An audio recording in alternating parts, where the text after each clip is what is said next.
There's usually a little lag, a couple seconds lag when he hits it. We'll wait as people stream in. It may take a while for the chat to fill out too. That doesn't always happen immediately, but you know how these tech things are.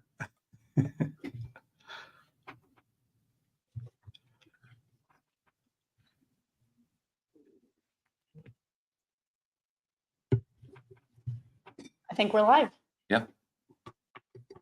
We are. All right. Well, hold on one second, guys, as we coordinate ourselves here. So welcome, everyone, to CoachX Live with the Institute of Coaching. My name is Jeffrey Hull. I am the Executive Director of the Institute of Coaching, and I am super excited to have two wonderful dear friends of the Institute of Coaching with us today, Scott Osman and Jacquelyn Lane, who have recently published an amazing new book related directly to coaching. Couldn't become more, at home for this topic for us at the Institute of Coaching.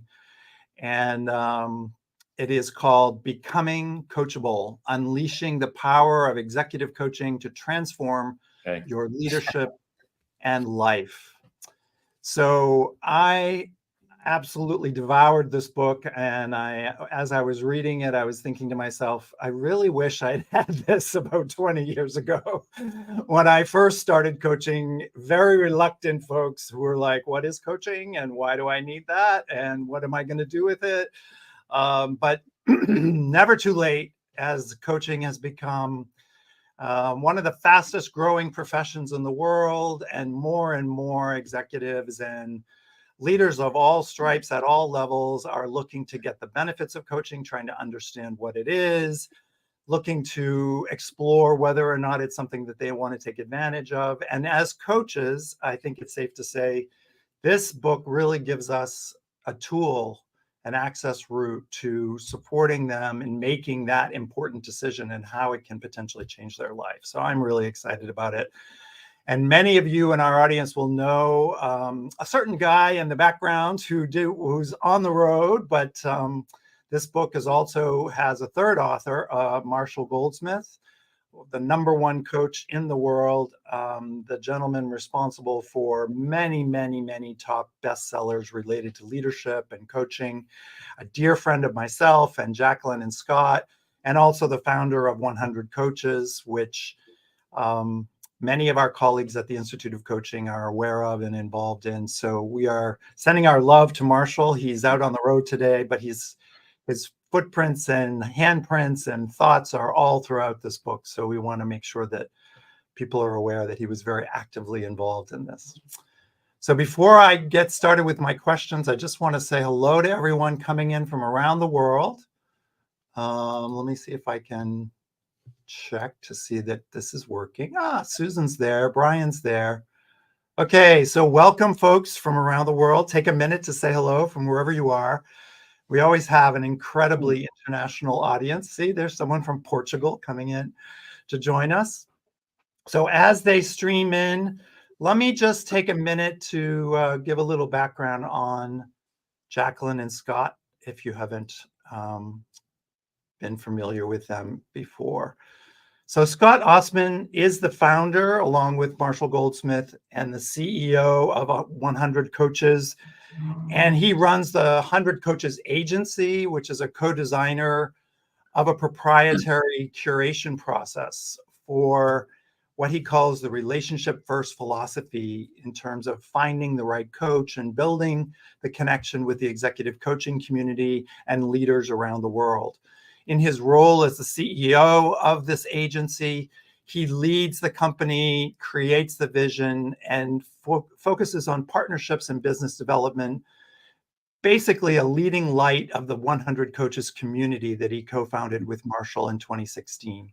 He's also the co-founder of a training platform, a learning platform called Methods by 100 Coaches, and is actively involved in building the 100 Coaches community around the world. Jacquelyn Lane is president of the 100 Coaches Agency, so they obviously work very closely together with Marshall. and co-designer of this proprietary curation process and relationship first philosophy. She's been with the agency since its founding and is a critical pillar in the 100 Coaches community and a dear friend of the Institute of Coaching, as they both are and as Marshall is. So I think I want to start, folks, with how this book came about, because I was reading a little bit of the history and I could tell that it was kind of a dream come true for the three of you. And I definitely want to jump into some of the detailed sections around what it takes to become coachable, because I think we all want to learn from you as we read this incredible book. But let's go back to the beginning and jump in with, how did this become real? How did it come to fruition? Yeah. Wow. So let's just start by saying that it's a dream come true, because I remember 5 or 6 years ago, I was sitting in my job in corporate America, feeling a little stuck, not really sure where I was going and what I wanted to do with my own life and what were some of the things that were holding me back. And I happened to get my hands on a few copies of Marshall's books, What Got You Here Won't Get You There, which is, of course, a classic, and How Women Rise. And I remember reading those, and it changed my life. And I realized just how powerful these methodologies, these thoughts can really be. And I remember thinking at that time, man, I hope someday they'll get the chance to shake Marshall's hand and tell him thank you for the way that he's changed my life. And now, of course, having the distinct pleasure of working very closely with Marshall and now having written a book with him is really a dream come true. And of course, this particular topic of becoming coachable is very rooted in our experience of working together for the last almost 3.5 years in creating the 100 Coaches agency. We pair leaders with the right coach for them. And we were observing and remarking that some coaching engagements were more successful than others. And so we polled some of our coaches and talked to people in our community, and we simply asked, what is it that makes some of these more successful? And it all came back to this one idea, which was coachability. The leaders who are coachable create the best results. They go on to have some of the best leadership careers, to have the most amazing results in their companies, in their personal lives. And so that was kind of what set us on this path to really understand what goes into being a coachable leader. Beautiful. Anything you want to add to that, Scott? Because this was also kind of a vision that you had, I think, even earlier. Absolutely. So I didn't know anything about coaching 10 years ago. And then was fortunate enough to meet Marshall, and he and I hit it off, and we started the 100 Coaches community. And one of the things I heard Marshall say over and over again is, and I think he learned this from Alan Mulally, the way to have a great coaching outcome is to start with a great input, right? Start with somebody who's got the possibility of being coachable, and you can have a great outcome. And if they don't have that, then you really can't be successful. So understanding who your client selection is one of the key ways to have great coaching success. And having heard that so many times, we were thinking about, like, what's missing in the marketplace, what contribution could we make? And we started looking around, and we realized there wasn't a great book that helped people understand how to prepare themselves for a coaching engagement. At first, I think we started with the idea of, like, how to think about coaching. So give people sort of that, 360 view of what it takes, how to find a coach, et cetera. But then really lean in the meat of the book, how to become coachable and prepare yourself. And Marshall would be the first to say, and we would certainly agree, if you're not ready to be coached, save the time and money and don't the process, because it doesn't do anybody any good. And we'll get into the details of what it means to become coachable. But if you're not willing to make that commitment to coaching, right, then it's too much time and money that's wasted. And then, of course, like, as we got into the process, I think as we've chatted privately, the vision of why bother coaching at all became the conversation that I think really ultimately became the inspiration behind the inspiration for writing the book. And I think the timing is just impeccable because, as I said at the outset, coaching is now one of the fastest growing professions. And I think there was a time when I'm aging myself, but I've been doing coaching for a long time. I was a failed therapist, so I became a coach. And that was many, many years ago. And I remember, I was always trying to kind of convince people that coaching was a valuable, valid, and potentially transformative experience, focused on the future, focused on changing who you are and how you want to take your strengths to become something even better. But there was always so much resistance. And I love what you say in the book in chapter 4, resist resistance, which comes up for almost all of our clients. I mean, I know I'm going to be handing this book just about to everyone I potentially get to work with. And it makes it easier for me because they get access to, why do I want to do this? How is it going to benefit me? How can I, as you said in the book many times, open my eyes, right? One of the things that you do early in the book, which I absolutely love, is you describe what it takes to be an effective leader and how coaching can directly relate to that. I'm going to read this. It's real quick, but I find it really powerful. And I want you to explain to me how you came up with such a succinct description of what it takes to lead. So you say on page 39, the qualities you need to be successfully coached: self-awareness, humility, the ability to listen, a hunger for feedback. I love that. That's such a great phrase. A commitment to action and a willingness to be held accountable are precisely the qualities you need to lead. I mean, that literally leaves me speechless because it's so succinct and so core and so well said. So who came up with that? Was it Marshall? Was it one of the two of you? And how did you hone it in? Because it's not easy to hone it into such great. I remember writing that sentence. Okay, it was Jacquelyn. No, but it was the two of us. No, actually, so the truth of it is, it's true. Jacquelyn wrote that sentence. She's a beautiful writer. The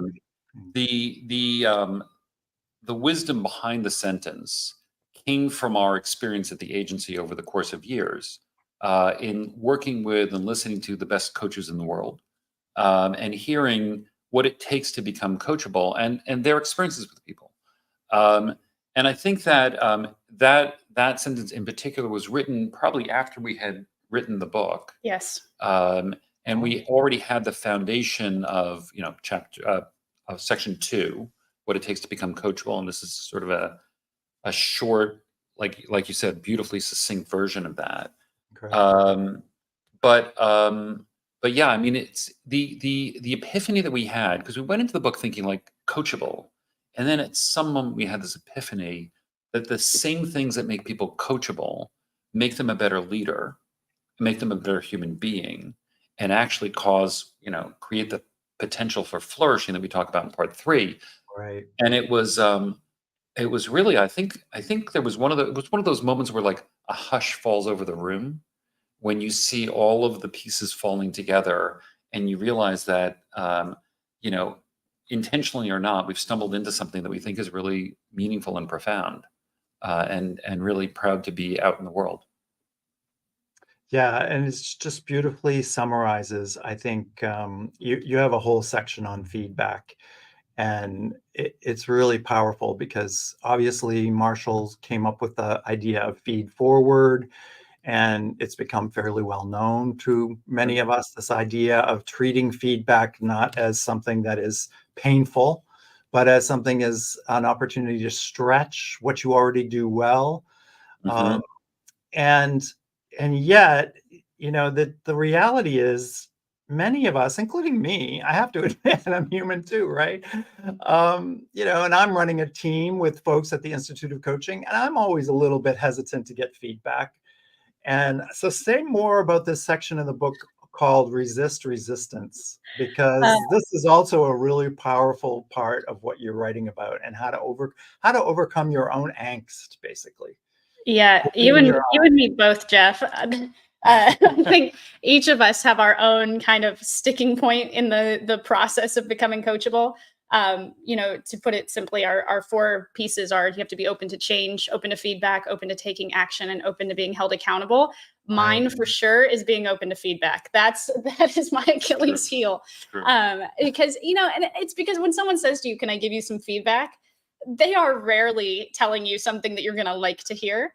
And there's some level of resistance is natural. But I think Marshall has been so helpful for me in reframing this and saying that a compliment is actually also feedback. And so when you put feedback in that way, and of course, as he reminds us, feedback is very much a gift. And the only appropriate response to a gift is thank you, regardless of how you feel about it, regardless of whether you think it's justified. It's still a gift, and it takes real courage, especially if you're in a position of authority. It takes courage for someone to share that feedback with you. So that has been a really powerful reframing. So when someone says to me, "Can I give you some feedback?" I have to feel that internal resistance rising up and just say, "Great, I'm here for it." And tell them just simply, "Thank you very much for sharing." That's great. Yeah, I think one of the things that I've come to appreciate about feedback is recognizing it, and I always try to say this to my clients, and you say this in various ways in the book, to keep in mind that most people have the best intentions, right? They're not trying to tear you down, and your coach is not trying to tear you down. They're trying to build you up. And I think that's also one of the themes that Marshall brings into all of his work, is that our intention as human beings with each other is to make each other better. Right. And that's a theme that flows all the way through this work. There's no question about that. Right. I'd None of love. us do this alone. Sure. Sorry. Go ahead. Yeah, none of us do this alone. We all Right. need help. Right. Absolutely. So the other thing that's really powerful in the book is how you move towards what you call flourishing. So even more than just being a good client, being coachable, becoming better at in terms of self-awareness and flexibility, openness, opening your eyes. But there's a purpose that I love you both bring into this context. It's like, because it's all great from an individual perspective. We become coachable, we get better. All of that is powerful unto itself. But say a little bit about this idea of bringing into organizations a culture and a context of flourishing, because that really, to me, is the fundamental point, like the purpose that you're moving toward, right? Because we're working in teams, we're working in organizations, and we want people to thrive. And I think this is a really powerful part of what you're writing about. So say a little bit about how that came about. Man, Jeff, I love that you call that out, because we had written the bulk of the book, what we thought was the bulk. We had written what we thought was the book, and then we kind of sat back and we're like, that's good. But literally, we asked ourselves, to what end? Like, why should people become coachable? Certainly to become a better leader, for sure. But I think we collectively felt that there was a higher value here. There was something more that we could be thinking about. And so the third part of the book is literally called "To What End?" because that was the question we asked ourselves. Chapter 9 is it's more than a recreation. It's actually, we recorded a conversation that we had. It's slightly edited, but it's this conversation about why do we dedicate our lives to coaching?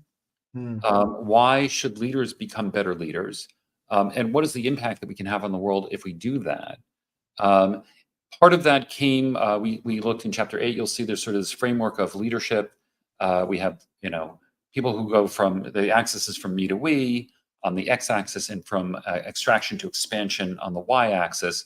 People go from sort of extracting for the benefit of me, we call them strivers, extracting for the benefit of you, people pleasers. And then so many leaders are, they're expanding value, but they put themselves at the center of that expansion. So everybody benefits, but they benefit a little bit more.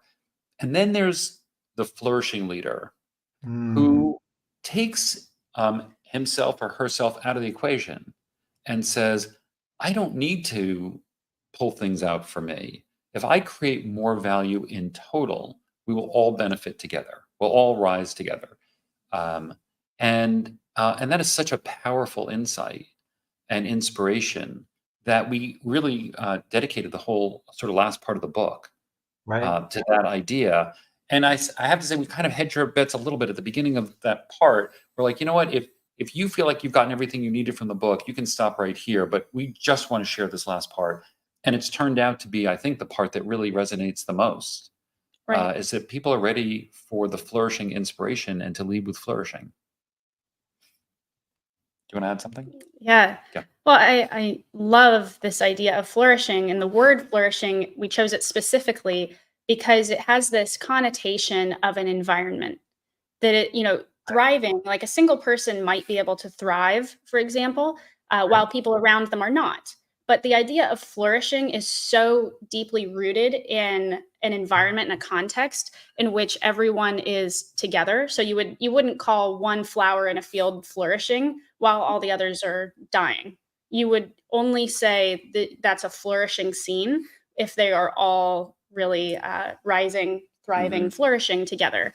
And I love that idea. And for those leaders who engage in the coaching process, we see this time and again that they unlock in some way and realize just how interconnected we all are, the impact Right. that they can really have on the broader environment, not just within their organization, but with their clients and customers, with the environment. And that is a really powerful thing. And you see these leaders make this shift and go from this oftentimes a rising leader to a flourisher. And it's really profound. We've seen it too many times not to be believers. I think it's really a profound evolution in the way you set up the book, which I love, because at the end of the day, we all have a tendency to make the assumption that executive coaching and leadership in some ways in general is a very individualistic activity, Right. right? So you're a single coach working with a single leader, and it's all about that particular person getting better and having more impact, which is great. But what you're pointing to with flourishing, I think, is actually recognizing that it's a broader context. It really can have an impact on the organization, on the community, and even on the whole planet. Like, it's really seeing the ripple effect. I know at the Institute, we recently had recent research done called the coaching ripple effect by one of our researchers, which, this gentleman studied whether or not the coaching activity between individual leader and coach had an impact on other people that weren't being coached, and found that, yes, 2 or 3 people away from the client, Wow. they're impacted by what's happening in the coaching. So, it's like we're ultimately trying to do more than just make individuals better. We're trying to make the whole context flourish, which is one of the things I absolutely love about the book. So true. So we have a few more minutes, and I just want to let everyone know, if you want to grab a question for Scott or Jacquelyn, please toss it in the chat, because this will be your one chance to do that. At least today. We'll probably have you back for a longer webinar. But talk to me about the threesome, the triage of you and Marshall, and the two of you. And what is your dream for this book? Like, when you would sit around the table with Marshall and you were thinking about what you're ultimately hoping to have as the impact, what were some of the things that came up? Well, I mean, working with Marshall is just literally a dream come true. He is, for someone of his stature, who has presented some of the greatest thinking in the world, he's a phenomenal collaborator. Yeah. And really, a lot actually, and he's a great walker. A lot of this book was discussed walking through malls in various parts of the world, and really hashing out the thoughts behind it. We had the advantage. I mean, I've known Marshall now for 8 years, and Jacquelyn's been a part of this organization for 3.5, and we spend a lot of time with him. We're really fortunate for that. The DNA of this book is really Marshall's DNA. The insights of the book are we're expanding on the code that Marshall's written, and putting it into a form that is very accessible and approachable, and usable. And going into it, we really were just like, these are thoughts that we wanted to express. Now that the book is out, really first-time authors, so didn't realize what a dialogue a book is. And the book comes out, and all of a sudden people are sharing their thoughts about it and their insights that they're getting from it and everything else. And I think that, maybe in the back of our minds, we were hoping the book would be a good contribution to the world of leadership and coaching. And now that it's out there, I think we recognize that, this book has the potential, as you mentioned before, to be that on-ramp for people who are thinking about coaching, who are Right. engaged in coaching, in part to understand how to get the most from coaching and to how to prepare yourself for it and approach it, but even more so, how to think bigger Yeah. about coaching and how to recognize, as you were just saying, like coaching, like everything in leadership, is not about the leader, Right. right? It's all about, everything about leadership is about the impact that you have on the people that you lead, right? Totally. It's Jacquelyn loves to quote John Maxwell, right? A leader without followers, like a man taking a walk in the woods. Right? Leadership is all about the other people and how you impact those people. And I think our insight as we're writing this book with Marshall, and then we kept setting our sights higher and higher as we sort of got more and more into it. We're like, you know what? Like, leaders affect everybody, Everything. everything, everybody. They affect, you're right. You're in relationship with, as a leader, your first relationship is with yourself. Right? Understanding the relationship with self. And that's such an important part of coaching. And then you're in relationship with all the people that you work with, your family, your friends, all the human beings that you're touching. And like, I love that research. I can't wait to see it. The ripple effect of 2-3 levels out. Yeah. His name is Sean O'Connor, so I'll send it out to everyone. Thank you. And now more and more leaders are, I think, the pivotal role in our relationship with the planet. And the relationship. And if coaches in our role can be the influence, the progenitor or the generative experience of having them open their eyes, these leaders, to what's possible, then we can also have the kind of impact that Marshall has. And as you were saying, just like coaching is having its moment, I think the planet is starting to have its moment. Yeah. And to be a good leader, we were having a conversation with some of the senior leaders that we work with, and they were saying how they need to be listening to Gen Z. Yeah. Like, their company's not going to be the company they want it to be unless they are connect. Like, Gen Z is not going to become them. They're going to have to become more like Gen Z. And part of becoming more like Gen Z is having more respect for the planet. That's going to be a big part of leadership. And it's here. It's not tomorrow. Especially if we want to continue to have a planet that we can live on, right? So we have just a couple more minutes, but we've had a couple of really good questions. So I think you should at least make a comment. Scott wants to have you share a little bit about about when someone is uncoachable. So we tend to believe that everyone can become coachable. That's part of the point of writing this book, is we wouldn't be so quick to tell people they are completely uncoachable. But there are a few telltale signs that someone may be struggling to be coachable. And one of those, of course, is feeling like they don't need to change, feeling like maybe they have all the answers, they've gotten to a certain level on their own skills and abilities. Again, that's Marshall's classic, what got you here won't get you there. They assume, that maybe it will. And really that starts to become a limiting belief at some point in time. So that's one thing. The other piece is negativity, right? If someone's going to respond and say, well, that's not going to work, and they shoot down all the ideas and feedback of people around them, that's going to make it a little more challenging. So we find that there's a combination of two qualities in particular that are a great recipe for a coachable leader. And that is that they are both humble. They have the humility, intellectual humility, to know that they don't have all the answers. They're willing to hear ideas and suggestions from other people, but they also combine that with some level of confidence. And confidence is important because they say, I am able to make a change. It is going to make an impact. So those two things together we find are great. Beautifully said. And I would just add that I think that what I often work with my clients when they come across as resistant or uncoachable is to give them that broad length of their life. So if you're uncoachable, you're not going to grow anymore, but you're going to be around for another 25 years or 30 years. what do you plan to do with that time? Just So plateau, true. Yeah.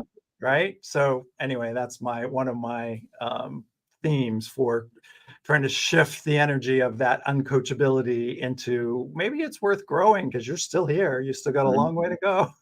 Exactly. I think that's what a great coach often does, is that they help people recognize some of those little resistances and then work through and overcome them ultimately. So I love that, Jeff. Thank you for sharing. Well, yeah, no, so well said.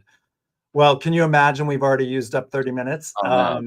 I Moving am, fast. but I am so thrilled that I was able to grab the two of you from the road. We want to send our love and best wishes to Marshall, who's, as you said, his heart and soul and wisdom is all over this book. But I want to thank the two of you for joining us at the Institute of Coaching. And I can honestly say, I think, with no exaggeration, that this is a tool that all of us as coaches can bring with us into our client engagements and hopefully make it all so much easier for everyone, whether it's the resistant coaches or clients or, the struggling client who's really not seen feedback as often as they probably need to. So anyway, it's been a pleasure, and I want to invite you both back. Maybe we'll grab Marshall off the road and see if we can't get a webinar or some other Yes. event for the Institute of Coaching sometime in the future. Anytime, Jeff. Thank you. It's been a pleasure. Thank you all for joining us, and we'll hopefully see you very soon again. Take good care. Be well. Bye, everybody. Bye. Thank you.